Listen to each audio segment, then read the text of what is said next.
Hey there, boys and girls. Welcome to this week's episode of Hollow Weekly. Nick and George here with... And we're back.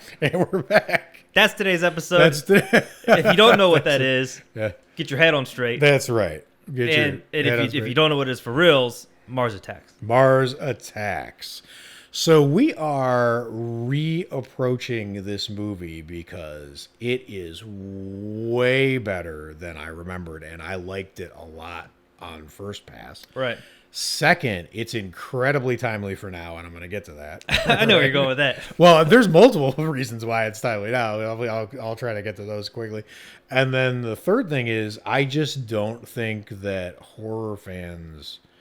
So we run, there's a lot of people on the various social media platforms, so like whatever, and I don't know that I've ever, in 4 years of doing it, I don't know that I've ever seen anyone post anything substantive about Mars Attacks from the horror field, right? Yeah. Like you'll see, like this year was released, and those posts get a lot of love and like whatever, but randomly one of the Martians, right? But like literally just today, I saw Ryan Turek get into a Twitter thing with someone else, and they had mentioned that they had this theory about Halloween and Michael Myers, and he was like, "Oh, that sounds really intriguing. I want to hear it." And I was like, "I want to hear it too, but I'm not Ryan Turek, so I don't get to." It's like they took it offline.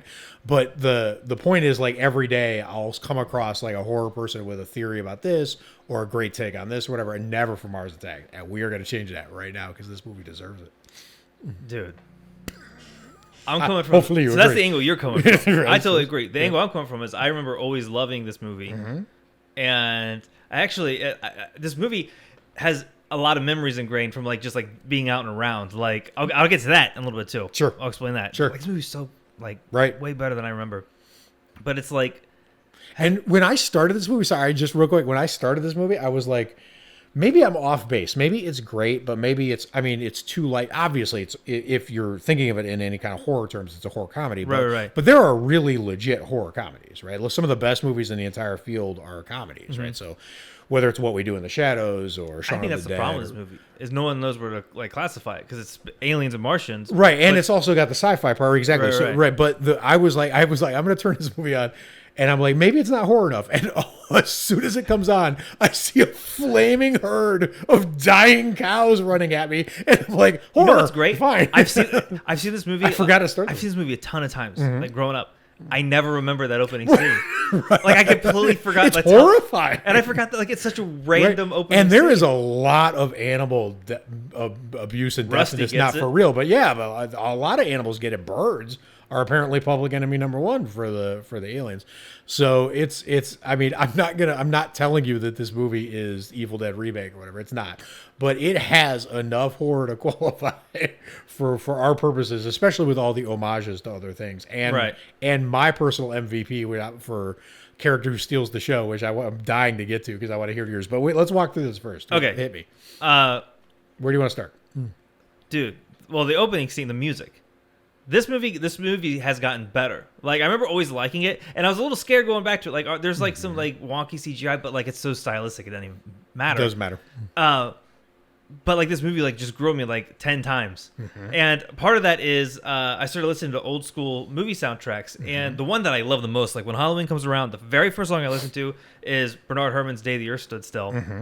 And when I've never like really listened to Mars Attack or watched Mars Attack thinking consciously about Danny Elfman's music. But I did this time, and it's just Bernard Herrmann. Yeah, it's Bernard Herrmann and Forbidden Planet. Dude, it's so good. Like, the opening scene, like, the sound design in this movie, just the score, and then, like, those little alien, like, I call them the sci-fi bleeps and bloops. Whenever those start going, I'm like, I'm sold. Like, totally. Like, I love cheesy sci-fi. And they're done perfectly. Like, throughout the whole movie. Even the Foley work they did, when the kid's wheeling his grandma back to the record player. It's a really quiet scene, so all you're hearing is like the sound effects are playing, and it makes it sound like such a dead, dumpy zone no one wants to live. Like, This movie. That's such a great point. This I didn't so catch good. that, but that's it's, and that's the thing is, and it there's a tinge of sadness to this with me because I can't even remember the last time I saw a Tim Burton movie I enjoyed. That I didn't see the eyeball painting one. That was terrible. So I it's so sad that he's wandered or strayed or whatever, and that's fine. And he's given us more than enough. Like he's earned his go, do what you're gonna do, landscaping, whatever he's doing now. But it's just when he was at the height of his game, when he was putting out Sweeney Todd and Sleepy Hollow and this kind of stuff, it was just there was nothing like him. Well, the only thing like him is David Lynch. Not that they're like each other, but just as phenomenon. Right. But I think that's a good place to start is with Tim Burton himself, and it actually brings me to a quote from the movie because like this is a fun like cheesy sci-fi film, and I was trying to ask myself like what is this like stupid film school question like what is this movie about? Right. Or what is this movie trying to do? Exactly. Right. The only thing that stood out to me the whole film is when the army dude is going to greet the Martians, and he calls his wife up on the phone, and he wrote this down because this stuck out like a sore thumb. I love his character. It was, honey, I told you if I just stay in place and never speak up, good things are bound to happen. And he just keeps marching to his death. That totally struck me too, because him and Jack Black were both headed for certain doom. But does that kind of remind you of a certain director who hasn't done anything that's shaken anything up? Who? Tim Burton. Oh yeah. Oh, you compare this kind of style and all the cool shit he used to do to like the stuff he's doing now. I mean, he's Paul Winfield now. Yeah, come on, a little bit, and like that's fine. Like everyone's got their own. You know, we're not saying like. We're here to glorify him. Here's what I'm saying. What do we got to do to make him do it? He may not be capable. Because I got swindled into going to Beetle House for my birthday. Yeah, it sucked. I feel like you owe us. He may not be capable of it, man. I mean, U2 hasn't put out good music in 2 decades. So but they're putting out music. So here's the thing. I want to touch on this real quick because this might feel a little random, and I just want to get out of the way why. Right. I feel like there's some relevance crept in here, and then let's just go to town, right? But like it blew my. I knew that I was gonna hone in on the Jack Nicholson president character, and I know that you knew that I was gonna hone in on it, right? Because of that, I ended up doing it too. Right. Well, and because as we're recording this, who knows when you're listening to this, but as we're recording this, we're kind of in the height of the coronavirus pandemic. It's late April. Today marks our 6th week in quarantine. 6th week in quarantine here in Los Angeles. So you're watching all the weird stuff that's going on, whatever. President Trump just gave a briefing today where he suggested injecting bleach into lungs to cure them. Like it's madness, right? So like when we're until it works. As we're sitting here, talking about this, I'm watching this movie, and I knew the Jack Nicholson president character was going to resonate with kind of the time because I've been getting into disaster movies lately. I'm finding them comforting somehow, right? Like Them or Ants or like Swarm. I just watched The Swarm from like the 70s or 80s, whenever that was. What you were streaming? The Bee movie. So yeah, there's been a lot of, disaster, like whatever, and watching societies, but this movie is accurate to how society handles disasters. First of all, that's scary. It was pretty little on the nose. It's so random, and the way that like people are. The press secretary, who's Martin Short playing the press secretary, is so good in this, and he's doing kind of what's happening from like the press secretary of the country. But whatever, I don't, because this is the boring part. But I just want to tell you, like, what I was not prepared for was how incredible the egotism of the president as Jack Nicholson. My favorite moment in here was when he gives an address to the nation announcing that we've discovered alien life, and he's telling the country that, and he's like, there have been many amazing things that have happened to me in my life, graduating from Harvard, marrying my wife, but we've discovered aliens. This ranks right up there with those for, so nation enjoy. Like, it was all about him, right? Like, it started from the lens of him and then never got out of the lens of him. And I'm like, wow, that sounds really familiar. But the thing that I wasn't prepared for was the gaslighting. That is what really struck me. And it wasn't coming from the president character. It was coming from the Martians. The Martians were like, we come in peace. Oh, yeah. When they're attacking people, like, do not panic. Do not run. We are your friend. We are your friends. And I was like, I'm a big proponent of the Spielberg's War of the Worlds. I think it's a legit horror movie. I think it's way better than a lot of horror fans give it credit for. And I've always thought it was one of my favorite, like, secret. I think this movie is more terrifying than War of the Worlds, because if an alien species attacked us, and instead of Independence Day, or just hovering ominously over, if they came down, they asked to address Congress in this movie. They were like, they issued an apology. They were like, we feel so bad, and then they came and they just wiped out Congress. Like a gaslighting species is the most terrifying concept I can think of, right? Because we live in a big gaslighting era now. We know how undermining and bad that kind of like is, and what it does to your psyche. But watching an all-powerful alien race do it on a large scale, I was just like, wow, this is incredible. The cartoonish violence amazing is really funny. And I like at the end how, like, when people die, it's kind of silly because they either turn into those like really killer looking red or green skeletons.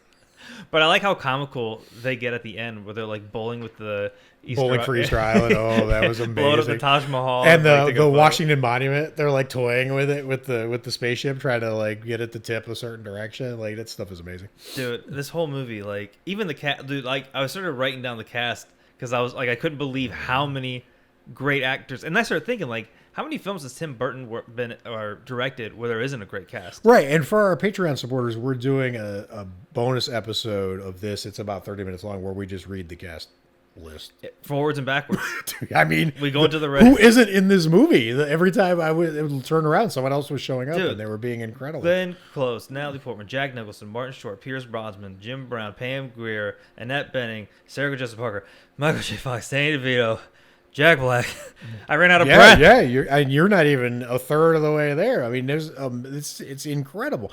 And can we talk just for a second about, because I want to rank the supporting. Actually, there's no main characters, so I just want to rank the characters. Like, who stole this movie for you, and who didn't. Like, I have my least favorite, the least interesting character, and then I have the one that my secret MVP who stole this movie. I think the person who stole the movie for me was Jack Black as Art Land. Jack Black. Sorry, Jack Nicholson. Oh, Jack Nicholson. Oh, as the other, as the casino owner. Yep. Every time he came, like, because like I was watching it, and I would send out some emails and like kind of like go back and forth. But every time like I heard him doing that voice, I was like, all my eyes were on him. It's amazing. I think the best character in this movie, and I think even Tim Burton knew it because he ended on it, was Jim Brown. I think he was absolutely incredible, and he was such an he was just voted the greatest NFL player of all time in the NFL's like top 100 countdown for their 100th anniversary. And he was a monster. If you look at highlights of him, he was unstoppable. And I'll never forget, I was watching one highlight of like an entire team trying to tackle him and him just dragging 8 people into the touchdown. And the announcer goes, "It's a man among boys." And I'll never forget it. Because he was just demolishing everyone. And then that scene where he's punching the Martians, where he challenges them to the thing. And I'm watching, and he just grounded the movie. Him and Pam Grier gave the movie like actual emotion, like things to actually care about. And they made the ridiculousness not like they always. It's like a recipe where you leaven it. You know, they were. It couldn't work without them. You could almost like layer the movie with like the relationships, but it gets sillier the higher up you go. So like they're like the base. Then you would go to the like the hillbilly family, because then it gets a little sillier with Jack and Danny Black. DeVito's at the other end of the most ridiculous. Yeah, and then you would go up to like Art Land and his wife, and then President. Yeah, totally. So it gets like crazy. But so they're the best character, but they're not my steal the show character. I almost wanted to say Martin Short, because I have never thought Martin Short. I've never thought of him as any kind of legitimate actor. I just thought of him as funny. Yeah. But there is a moment in this movie when he's hitting on Lisa Marie, when he invites her into the White House. Never knew that.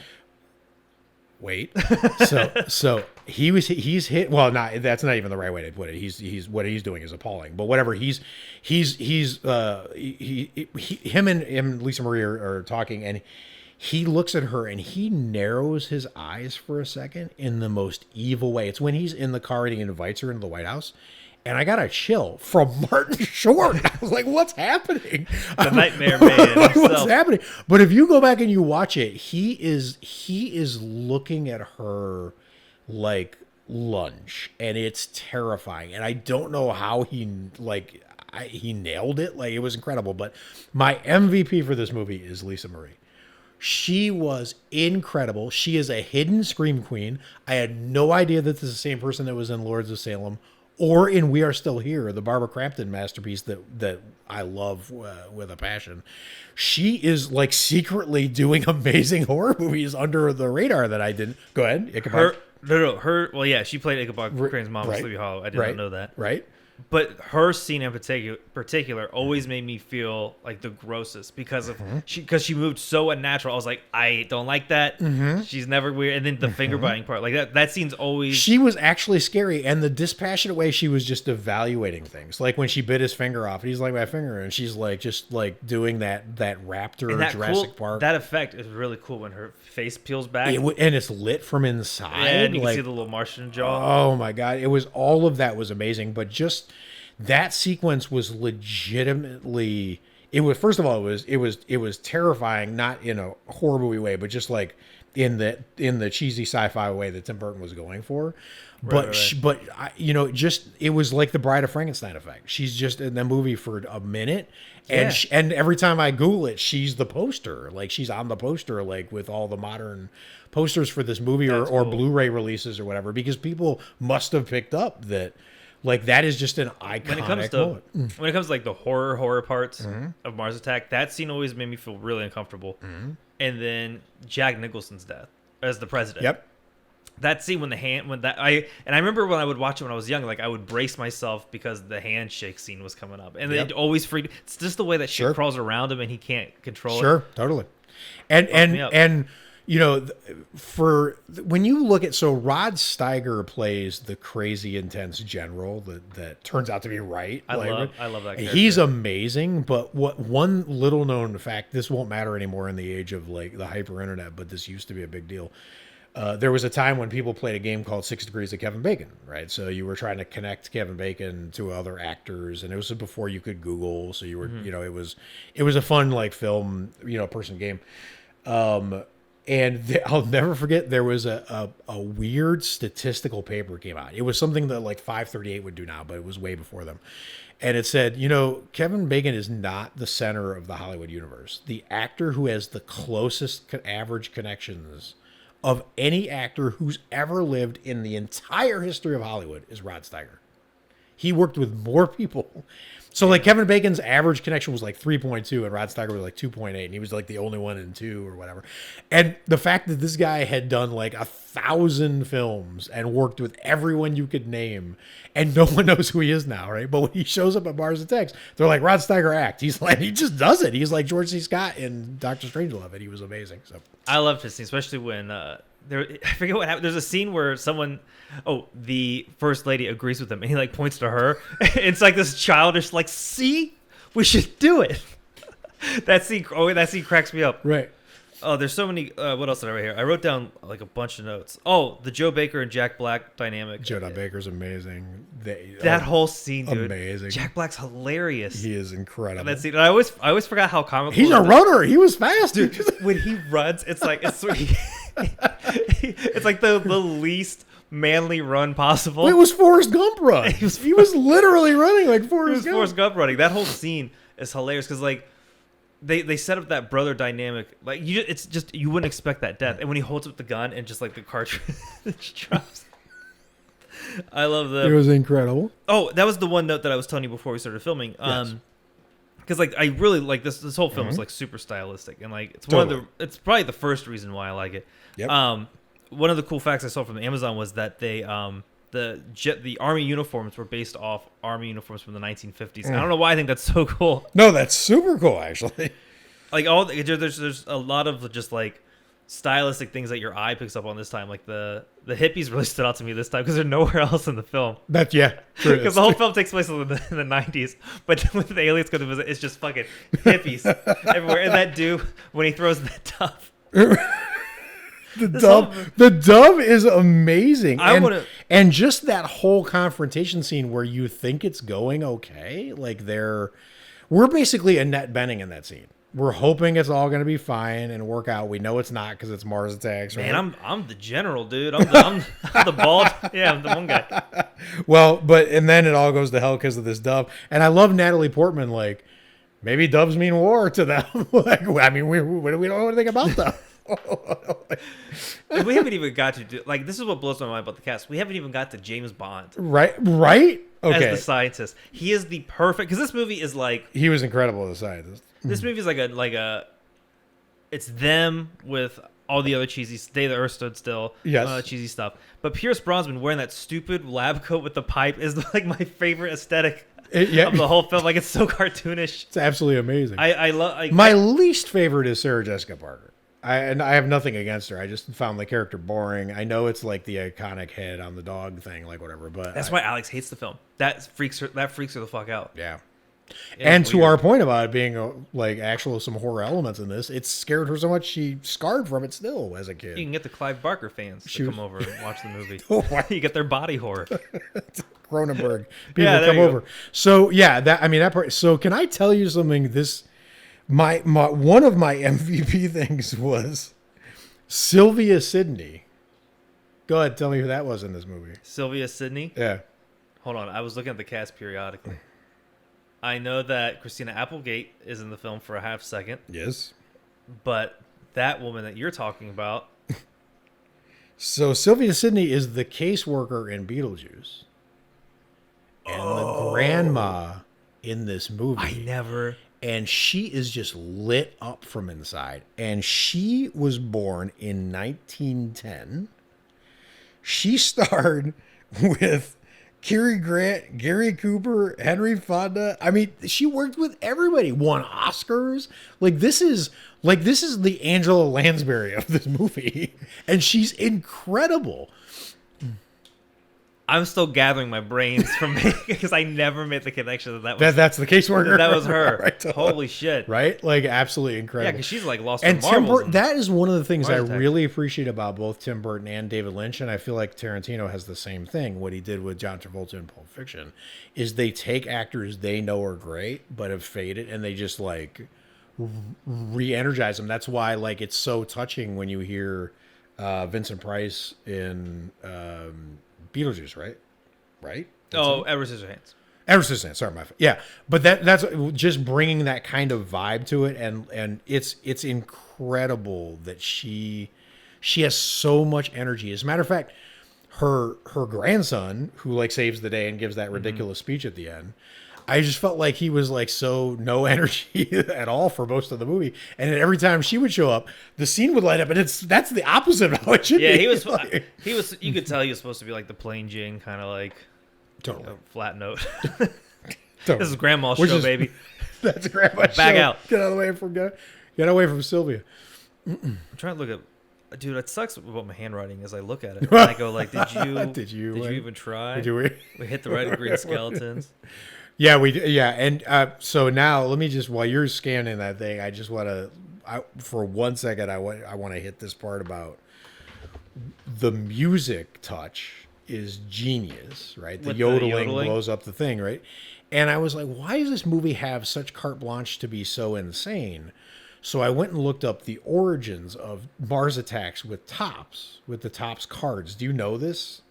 Okay, so I saw something about bubblegum, and there was right. So this is where it comes from. Is Topps, who did baseball cards and trading cards or whatever, way back in the day. This is Picture a Christmas Story, Annie. Oh, whatever was that thing? The Dakota ring thing. Oh, that's yeah, this era of thing, right?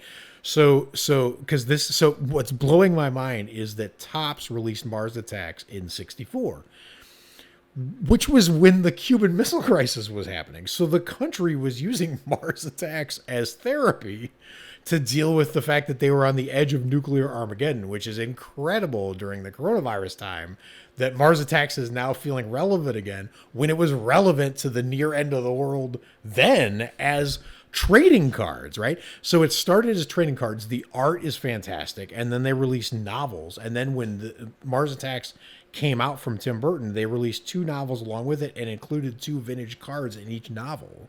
So you found them when you bought the book, right? Wow. Which is just an incredible homage. But the fact that the DNA of this movie stems from Cuban Missile Crisis, and we're talking about it during a pandemic is blowing my mind, because I feel like Mars Attacks is just going to surface every time something bad happens. Yeah, just gonna keep showing up like the Martian.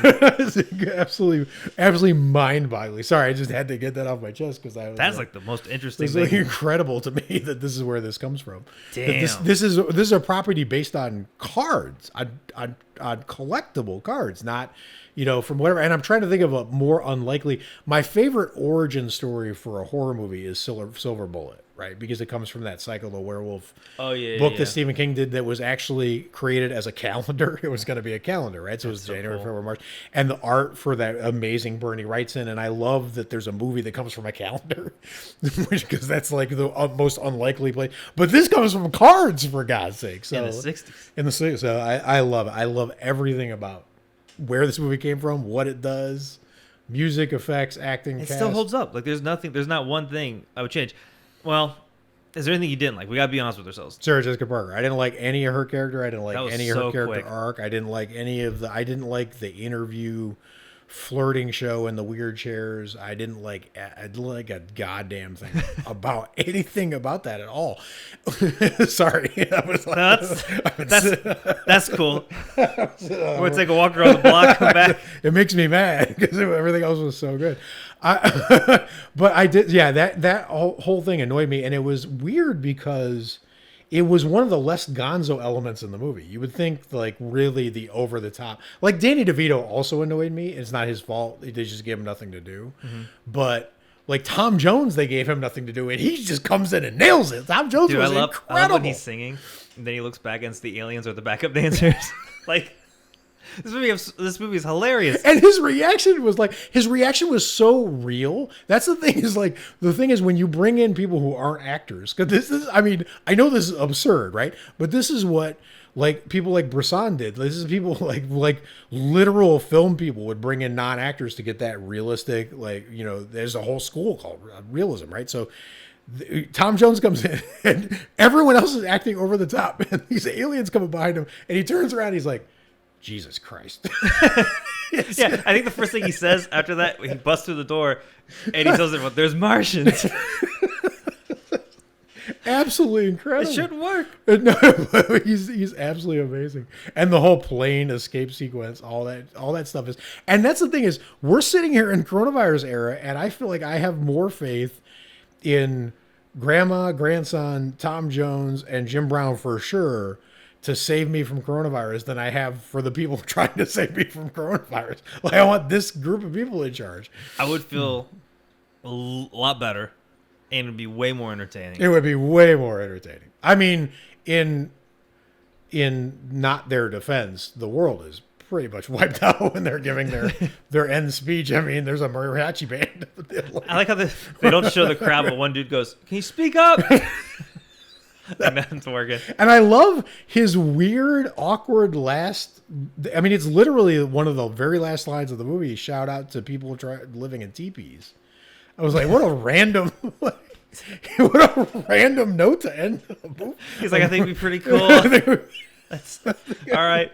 Sure, we'll give it a shot. I think it'd be pretty cool. But this movie, predates Independence Day and all these other movies where I just felt like I felt like I saw a lot of this movie's DNA in other things that I've seen since, right? And I didn't expect it because I thought this was just like this crazy one-off fun thing that everyone just forgot as soon as it was over. But I feel like this movie was sort of influential, which is incredible.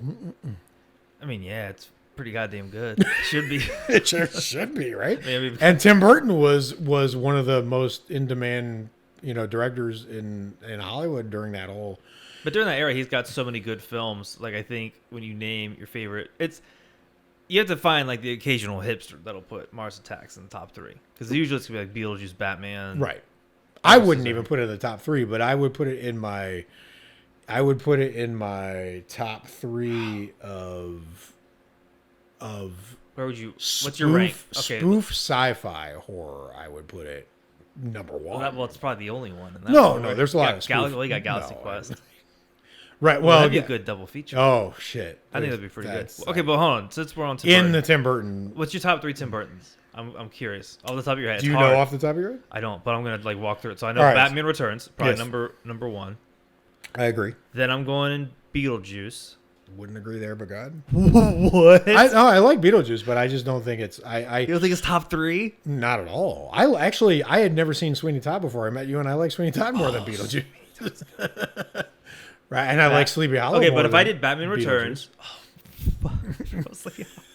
I got the headless fucking horseman over there, and a headless horseman. That's candle. what I'm saying is I love Beetlejuice. Don't get me wrong, but I just don't think. But Mars Attack would be in that top 3. And in Beetlejuice's defense, it's oversaturated. Like I've definitely seen Beetlejuice more than I've seen Sleepy Hollow, not through choice, just because I'll see it with a friend. I'll get dragged to an outdoor cinema. Mars Attack, right? Mars Attack's not top 3.